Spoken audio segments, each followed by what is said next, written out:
নমস্কার বন্ধুরা, আমি ঋত্বিক আর আমাদের চ্যানেল ভবিষ্যৎ দৃষ্টিতে সকলকে স্বাগত।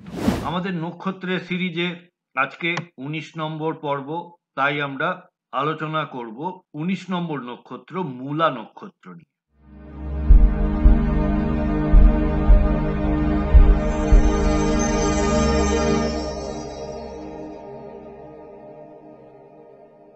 বন্ধুরা, আপনারা যদি চ্যানেলে নতুন হন বা চ্যানেলটি দেখছেন কিন্তু সাবস্ক্রাইব করেননি এখনো, আপনাদের কাছে অনুরোধ চ্যানেলটি সাবস্ক্রাইব করুন আর পাশে থাকা বেল নোটিফিকেশন আইকনটি প্রেস করে দেবেন। তাহলে চলুন শুরু করা যাক।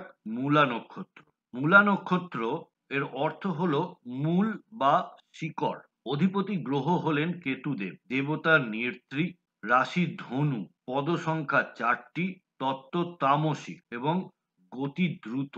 শারীরিক বৈশিষ্ট্যের মধ্যে উচ্চ ললাট, গভীর চোখ, স্পষ্ট চিবুক এবং তীক্ষ্ণ ব্যক্তিত্ব। এটি ধনু রাশির 0 ডিগ্রি থেকে 13 ডিগ্রি 20 মিনিট অবধি বিস্তৃত।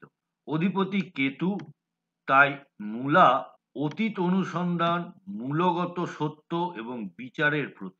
চারিত্রিক বৈশিষ্ট্যের মধ্যে গভীরভাবে অনুসন্ধানী মন, সত্যের সন্ধানে অবিচল, রহস্যপ্রিয় এবং অন্তর্মুখী। চ্যালেঞ্জ মোকাবিলায় এনারা দক্ষ হয়ে থাকেন। আর নেতিবাচক বৈশিষ্ট্যের মধ্যে অতিরিক্ত সন্দেহ প্রবণতা, আত্মধ্বংসাত্মক প্রবণতা, আত্মকেন্দ্রিকতা। এবার আসি পেশাগত প্রবণতা।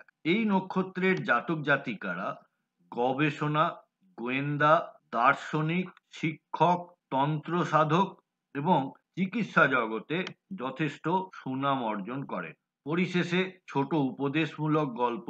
এক মালি একটি গাছের উপরে যত্ন করতেন, কিন্তু তিনি বুঝতে পারছিলেন না গাছের শিকড় শুকিয়ে যাচ্ছে।